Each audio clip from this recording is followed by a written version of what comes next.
fakta terbukti pembacaan ad-duha di sebuah konser yang promokan miras sudah direncanakan. Coba malu sih? Iya, jangan malu. Yang penting balance ya kan? Yang penting balance. Nah. Adua, mau bayarin satu botol. Adua, sini bareng sama gua. Adua, bareng sama Ariel gua. mau coba nggak Ariel? Tadi lu udah bisa. Aduha. Jadi surah Ad-Duha itu ada bagian yang Allah Subhanahu wa taala menyebutkan portofolio apa yang sudah dia lakukan dalam kehidupan Nabi. Ketika kita bilang Allah udah ninggalin kita, Allah kayaknya nggak sayang sama kita, Allah nggak bakal ngampunin kita. Lihat masa lalu kita bagaimana diperlakukan oleh Allah. Allah udah kasih kita kesempatan. Allah tutup aib-aib kita gitu ya. Ketika kita berdosa saja Allah jaga kehormatan kita. Apalagi setelah kita taubat gitu. Ketika berdosa aja Allah masih kasih kita makan, kasih kita minum, kasih berfungsi seluruh organ-organ kita. Apalagi ketika kita bertaubat. Jadi kita lihat, kita sampai pada titik ini sekarang karena kita diurus sama Allah dari masa lalu. Allah yang sama lah yang akan mengurus kita besok, lusa, minggu depan, tahun depan. Itu kenapa kita tidak mengambil pelajaran dari apa-apa yang sudah Allah lakukan di masa yang lalu. Itu makna alam yajid kayatiman fa'awa wa wajadaka dhallan fahada wa wajadaka a'ilan fa'aghna.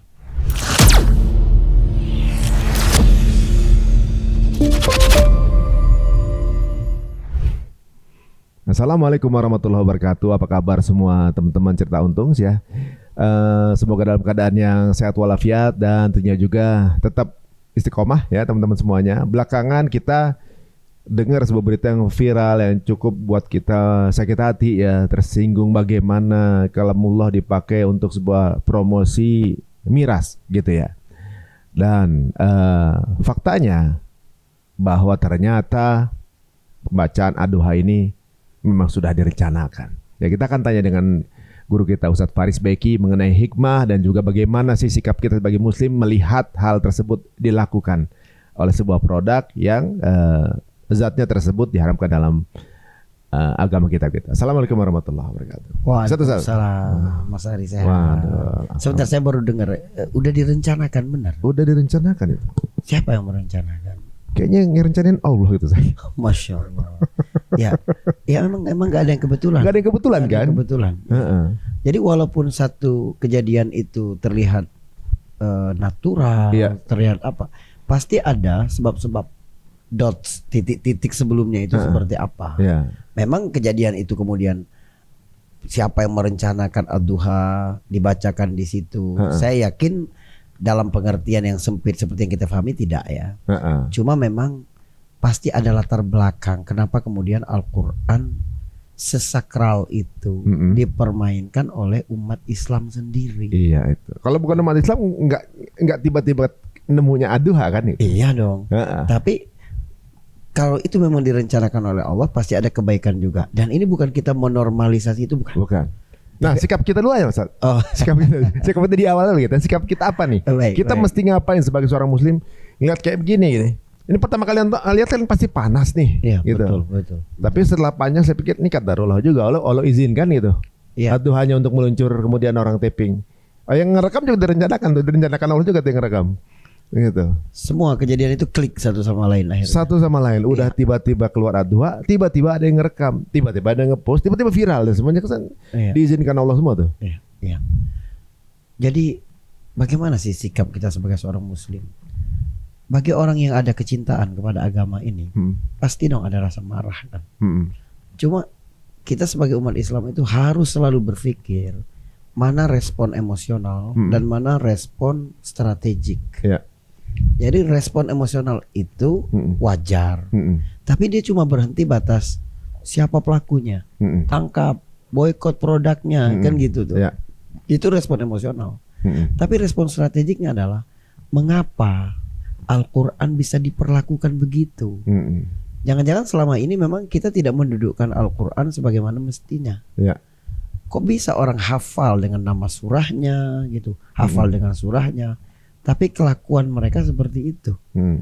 Apa yang mereka minum, komunitas di mana mereka kumpul itu sama sekali bertentangan jauh dengan pesan-pesan di dalam Al-Quran. Hmm. Jangan-jangan kita selama ini juga menistakan Al-Quran dalam bentuk yang lebih halus. Jadi mereka selama ini membuat Al-Quran sebagai challenge, kita membuat Quran sebagai dekorasi. Di rumah nggak pernah kita buka. Tapi hikmahnya luar biasa banget ya. Orang jadi tahu apa itu surah Ad-Duha, apa itu. Jadi pas saya lihat postingan Mas Ari tentang padahal Ad-Duha itu luar biasa sekali. Oh iya ya Mas Ari, saya bilang ini perlu diskusi mendalam tentang Ad-Duha ini. Bagaimana anak-anak muda gitu. Ini seperti risalah khusus kepada Allah buat siapapun yang punya persoalan dalam kehidupan mereka gitu, dalam carut marutnya dunia ini. Itu penting banget kita lihat ya.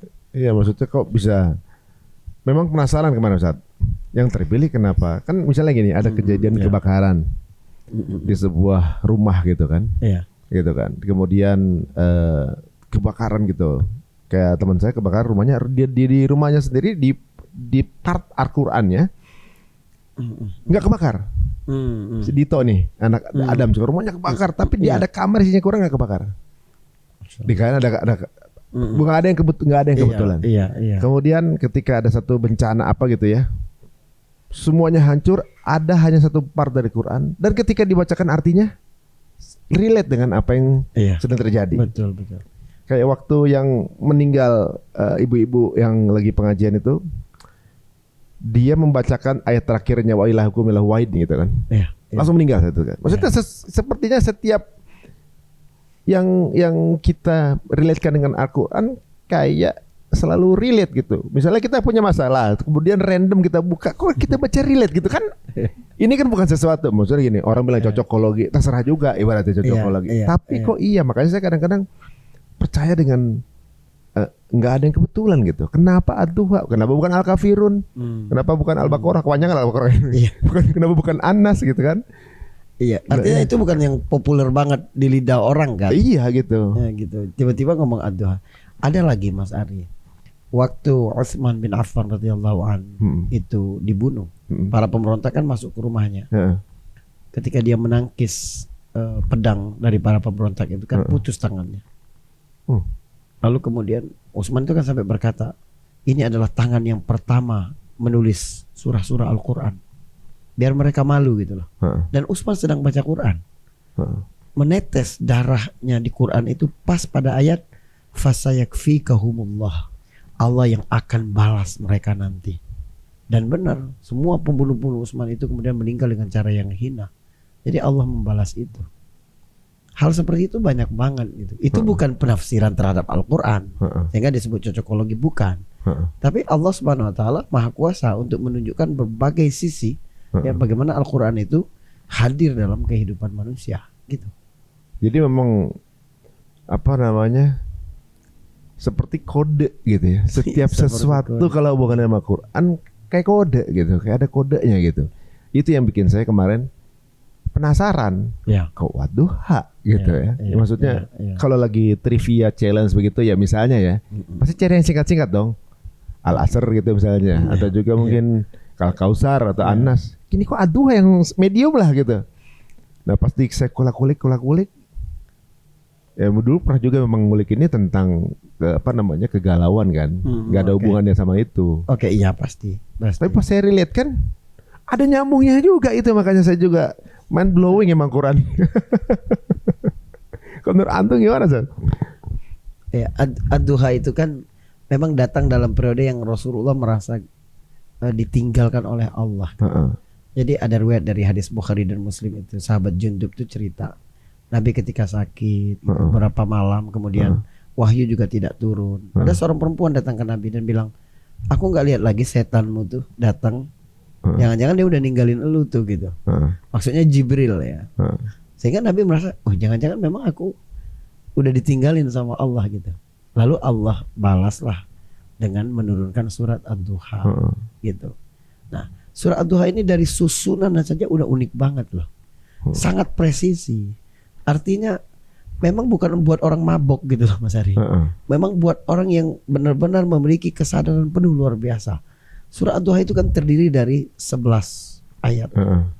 Kemudian Allah bersumpah di ayat yang pertama, ayat kedua. Lalu 9 ayatnya adalah isi. 9 ayat itu kalau Mas Ari bagi dalam 3-3-3 itu nyambung satu sama lain. Oh gitu. Iya. Jadi satu tema yang saling berurutan. Wadduha walaili idza saja ma wadda'aka rabbuka wa ma qala. Ayat ketiga tuh. Tuhanmu tidak mungkin meninggalkanmu, enggak mungkin benci sama kamu, ya. Ma wadda'aka rabbuka wa ma qala. Walal akhiratu khairul laka min ula wala sawfa yu'tika rabbuka fatarda. Alam yajidka yatiman fa'awa. Jadi ayat 3 ini pasangannya pada ayat 6. Tuhanmu tidak mungkin meninggalkanmu, tidak mungkin juga membencimu. Bukankah dulu kamu yatim, lalu dia yang ngurus kamu?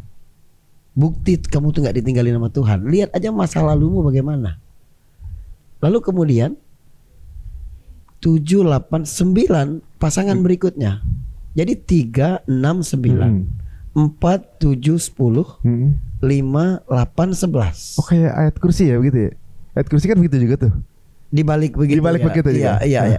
Kalau ini enggak, dia bisa dibagi 3 part. Yang pertama adalah pernyataan, yang kedua adalah bukti, yang ketiga adalah bagaimana respon kita. Pernyataannya Tuhan enggak pernah meninggalin kamu. Buktinya kamu dulu yatim, dia yang ngurus kamu. Maka jangan kamu hardik anak yatim. Menarik. Coba lihat Al-Quran tuh. Nanti ayat yang berikutnya gitu. Yang berikutnya berarti kan yang keempat ya. Walal akhiratu khairul laka minal ula. Yang akhir lebih baik daripada yang awal. Lalu Allah bilang, alam yajidka yatiman fa'awa wa wajadaka dhallan fahada. Jadi kamu dalam keadaan bingung, lalu Allah beri kamu petunjuk. Allah tunjukin kamu. Jadi daripada yang awal gitu, kamu dalam keadaan bingung, lihat dulu buktinya bagus yang sekarang kan. Allah kasih kamu petunjuk. Fa ammal yatima fala wala wa ammas sa'ila fala tanhar. Orang yang bertanya. Sa'il itu meminta atau bertanya. Jadi kamu kalau sudah dikasih petunjuk, jangan buat kamu sendiri. Kamu harus sebarin di podcast kamu. Orang nanya ke kamu harus kamu jawab itu gitu. Disiarkan gitu. Harus disiarkan gitu. Itu part yang kedua. Part yang ketiga, walal akhiratu khairul laka wala sawfa yu'tika rabbuka fatarda. Tuhan pasti akan kasih kamu sampai kamu ridho. Akan kasih terus sampai kamu ridho. Apa buktinya? Bukankah dulu kamu miskin, lalu Allah yang mencukupkan kamu? Maka tampakkanlah kenikmatan Allah itu ke kamu. Jadi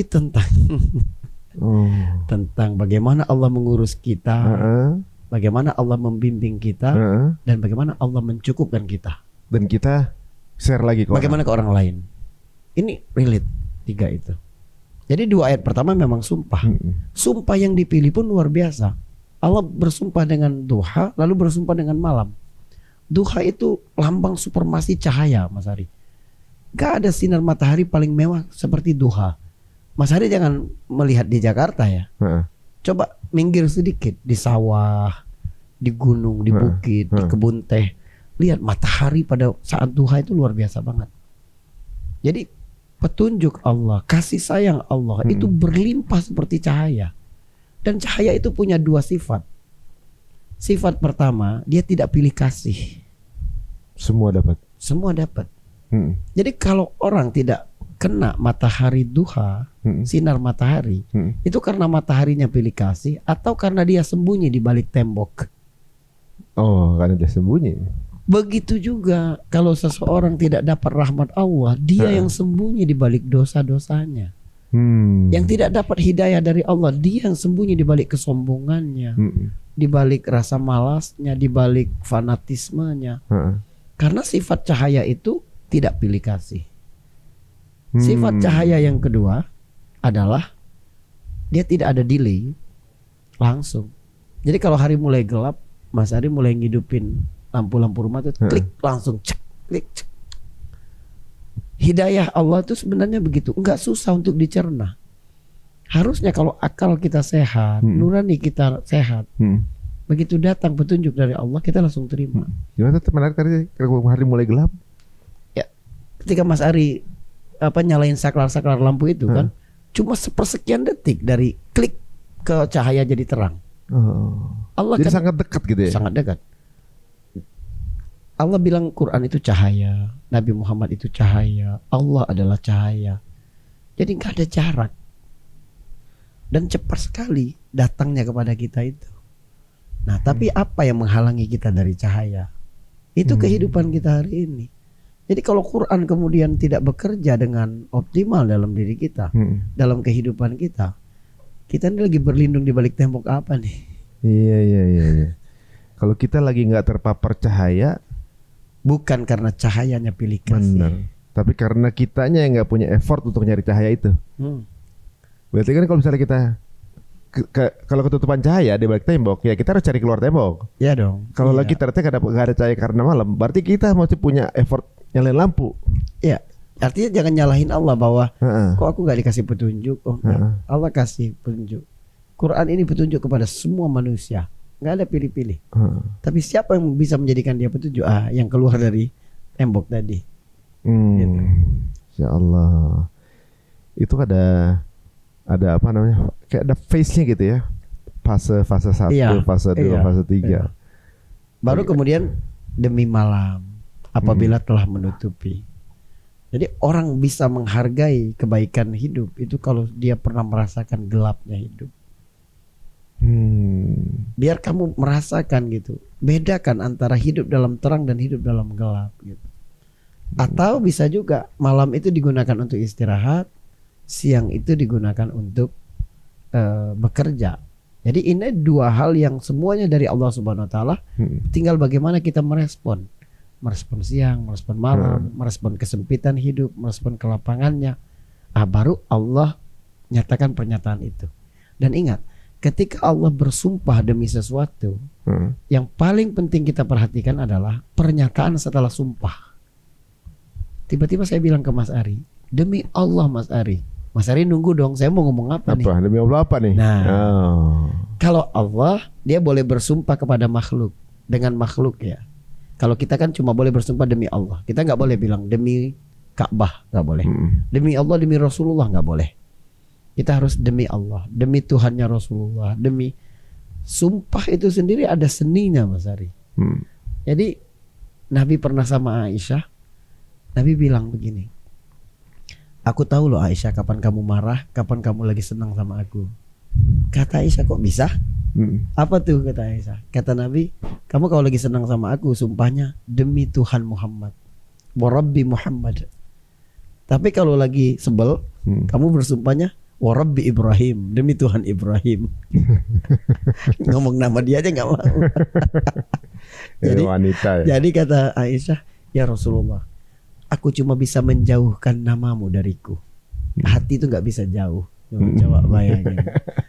Kan luar biasa romantis tuh. Jadi Allah bersumpah itu kita harus lihat dong pernyataan setelahnya itu apa. Jadi pernyataan dalam surah Ad-Duha itu pokok. Ma wadda'aka rabbuka wa ma qala. Kalau baca terjemah, Tuhanmu nggak pernah meninggalkan kamu, tidak juga membenci kamu. Tapi ini makna dalam banget Mas Ari. Pertama, Allah memuji Nabi SAW, berbicara kepada Nabi SAW. Itu dalam bentuk orang kedua tunggal ya. Para ulama tafsir menyebutkan bahwa kalau Allah menyapa Nabi dalam bentuk orang kedua tunggal, maka itu berlaku untuk Nabi secara personal dan kepada setiap mukmin seperti Allah berbicara secara personal juga. Jadi seperti Allah bukan sedang menyapa semua orang ya. Allah sedang berkata, antumul fuqara'u ilallah, kalian semua ini butuh kepada Allah, bergantung sama Allah. Enggak. Jadi Allah bicara kepada Nabi secara personal, seperti Allah juga berbicara kepada Ari secara personal. Jadi Mas Ari punya masalah yang berat banget, orang lain gak punya.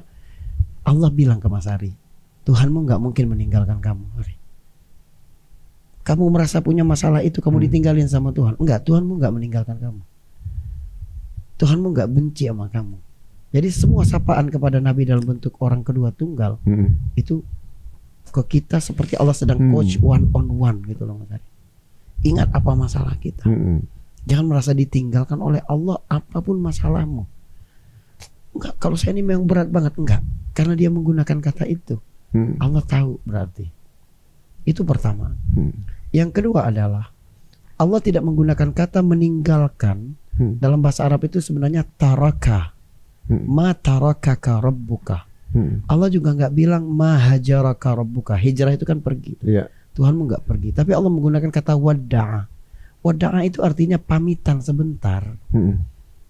Saya ngajak anak saya ke supermarket. Iya. Saya bilang ke dia, pamit sama mama. Wadi' ummak, saya bilang. Katakan wada', katakan perpisahan sebentar, nanti kami bakal balik lagi. Itu artinya. Jadi Allah tuh bilang begini, jangankan ninggalin kamu, pamit sebentar aja Allah tuh gak bakal dalam hidup kamu. Jadi semua kejadian dalam hidupmu itu ada kebaikan di situ. Jadi baik bagi pelaku kesalahan yang ngerebut mic MC, kemudian mengucapkan wadduha gitu, dia melakukan kesalahan. Tapi itu jadi kebaikan nanti sama dia. Bagaimana dia muhasabah kehidupan dia.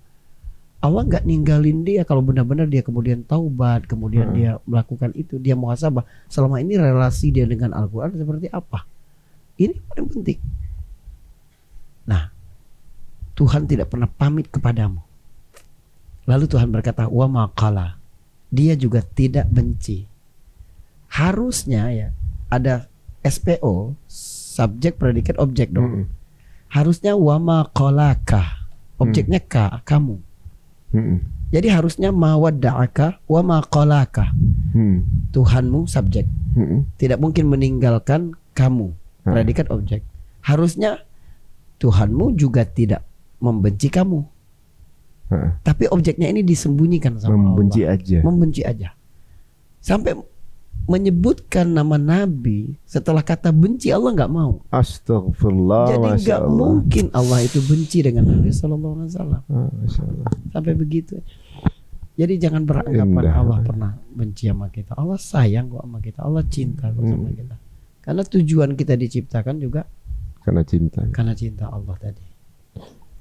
Aduh, jelek banget nih teman-teman ya. Baru dua ayat itu, 3 ayat ya. Baru tiga ayat itu. Tiga ayat, iya.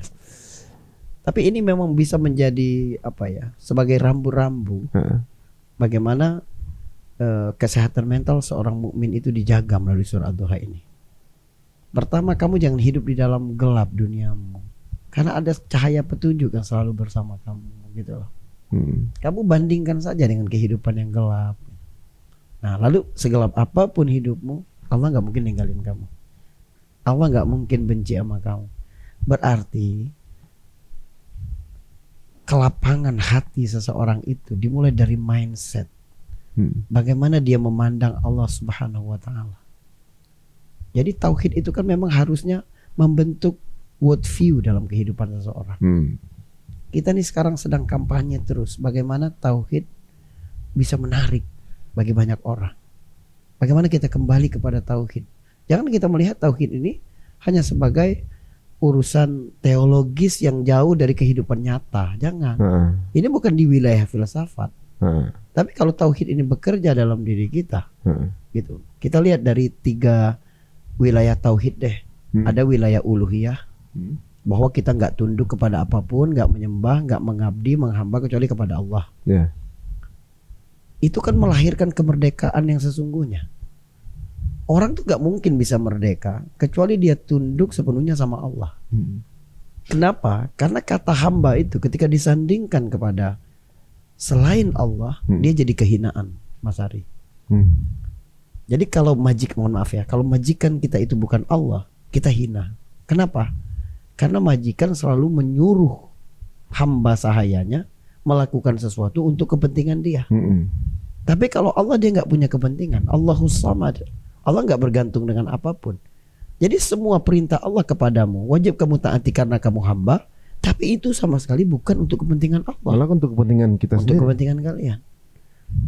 Nabi bilang kalau yang pertama sampai yang terakhir dari bangsa manusia dan jin, hatinya seperti hati orang yang paling bertakwa, itu nggak nambah kerajaan Allah sedikit pun. Inna awwalakum wa akhirakum insakum wa jinnakum ala atqa qalbi ahadin minkum ma zada fi mulki syai'a. Artinya jangan pernah menuduh Allah mengambil keuntungan dari sujud kita, dari bacaan Quran kita, dari sedekah kita. Nah, itu bentuk uluhiyah kita kepada Allah. Tunduk kita semuanya sama Allah Subhanahu wa taala. Ada lagi wilayah rububiyah. Rububiyah berarti Allah yang mengatur kehidupan kita. Jangan merasa Allah meninggalkan kita. Allah selalu mengatur. Allah nggak pernah ngantuk. Allah nggak pernah tidur. Gitu. Allah yang mengatur segala sesuatu. Tapi kenapa kalau pendapatan kita kurang, kita langsung seperti habis di dunia. Seolah-olah Allah pergi. Allah udah nggak ngurus kita lagi. Banyak di antara kita ini yang menjalani kehidupan ini percaya bahwa Allah menciptakan dia, tapi nggak percaya bahwa Allah mengurus kehidupan dia. Seolah-olah Allah habis menciptakan, Allah biarin kamu kerja sendiri. Merasa bahwa beban kehidupan, tanggung jawab semua di bahu dia. Enggak. Ala lahul khalqu wal amru, kata Allah. Ketahuilah milik Allah lah ciptaan, benda, produk. Milik Allah juga peristiwa-peristiwa, kejadian-kejadian. Jadi Allah bukan cuma menciptakan benda yang bisa kita pegang begini, bukan. Tapi Allah juga menciptakan tawa, menciptakan tangis. Wa annahu huwa adhaka wa abka. Allah menciptakan orang menangis. Jadi semua peristiwa ini juga milik Allah Subhanahu wa taala. Jadi bukan cuma burger milik Allah. Semua ya. Semua milik Allah, termasuk peristiwa-peristiwa. Peristiwa itu juga termasuk ya. Jadi orang-orang di situ jadi kebahagiaan, kesenangan, perasaan itu juga ciptaan Allah semua ya. Iya, betul. Makanya ketika memang ya ada kekesalan gitu, dan juga mungkin banyak serangan ke produsen gitu atau produk itu gitu yang kemudian mempromosikan dengan cara seperti itu begitu kan. Iya. Tapi saya secara narasi nggak tega untuk menghujat mereka yang ada di situ. Bukan pelaku, maksudnya bukan pelakunya, tapi kan banyak orang di situ kan. Iya, benar. Semua yang ada di situ tuh ahlun nar gitu itu misalnya. Konser musik atau apa ya? Konser musik, ada konser musik gitu. Iya. Mau ngomong kasar sama mereka tuh kan kesel gitu. Tapi kalau mau ngomong kasar sama mereka, saya tuh nggak tega. Karena dulu saya di situ, jadi maksudnya nggak semua orang tuh punya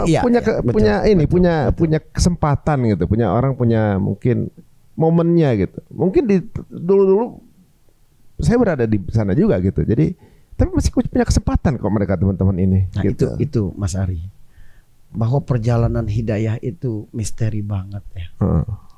Di akhir umurnya seorang sahabat bernama Amr bin As itu kan cerita 3 fase dalam hidup yang dia lewati. Dia cerita, Mas Ari. Fase pertama adalah dia melihat diri dia adalah orang yang paling membenci Rasulullah. Karena nggak ada ambisi dia pada saat itu kecuali menghabisi Rasulullah. Lalu dia bilang begini, falau muttu ala tilkal hal lakuntu min ahlin nar. Kalau aku mati dalam keadaan seperti itu, aku pasti ahli neraka. Dia bilang begitu. Saya baca kisah ini bergidiknya begini. Betapa baiknya Allah gak mencabut nyawa kita pada saat kita belum hijrah. Masya Allah. Coba bayangin, siapa yang jamin nyawa kita? Kalau saat kita masih berpikir mengabaikan suara azan, gak nganggap sholat itu penting, kemaksiatan kita jalani semua. Kita hidup di atas bumi Allah, bermaksiat kepada Allah, dapat rezeki dari Allah, energinya kita gunakan untuk durhaka sama Allah. Kalau kita mati pada saat itu, artinya Allah tuh baik banget, masih dibiarin kamu, biar nanti kamu digiring kepada hidayah. Gitu. Baru Amr bin As cerita, falamma ja'alallahu al-islam fi qalbi. Ini hadis dari Muslim. Maka ketika Allah menjadikan Islam di dalam hatiku, berarti dapat hidayah ini bukan karena kepintaran kita juga, tapi benar-benar karena kebaikan Allah Subhanahu wa taala. Itu yang perlu kita syukuri. Benar bahwa kita jangan menghujat orangnya. Tapi perilaku itu dan yang dibiarkan seperti itu, apa menjadi akar masalahnya? Biangnya itu apa loh? Itu yang saya sebut tadi sebagai respon strategik. Jadi apapun peristiwa yang merugikan umat, yang menistakan agama, kita ngelihat akarnya apa sih? Ada masalah apa dalam pendidikan kita tuh? Mereka hafal ad-duha, coba bayangin. Tapi mereka melakukan gitu, menganggap tidak sensitif hal-hal yang seperti itu. Berarti ada yang salah. Kita selama ini menjadikan Quran juga sebagai hiasan dalam seremoni-seremoni. Cultural gitu aja. Ada radio yang disiarkan dari London, dalam bahasa Arab, pemiliknya Yahudi. Setiap pembukaannya, setiap hari mulai siaran, itu dimulai dengan bacaan Al-Quran. Pemiliknya Yahudi. Pemiliknya Yahudi. Karena pasarnya Arab. Kenapa orang Yahudi itu nggak takut dengan Quran? Karena dia tahu bagaimana kita memperlakukan Al-Quran. Hanya sebagai hiasan. Jadi dalam akad-akad nikah dibacakan Quran ya apa, tapi itu sebagai hiasan doang. Lalu apakah rumah tangga itu kemudian dibangun di atas nilai-nilai yang dia baca di Al-Quran, biasanya di surat Ar-Rum atau ya gitu kan, tentang sakinah, tentang apa. Namun bertentangan semua dengan sakinah. Bagaimana membentuk keluarga yang mawaddah, yang rahmah, bagaimana menjaga dari api neraka. Itu kan berarti kita menjadikan Quran sebagai dekorasi. Sama aja. Cuma lebih halus aja bentuk penistaan kita kepada Al-Quran.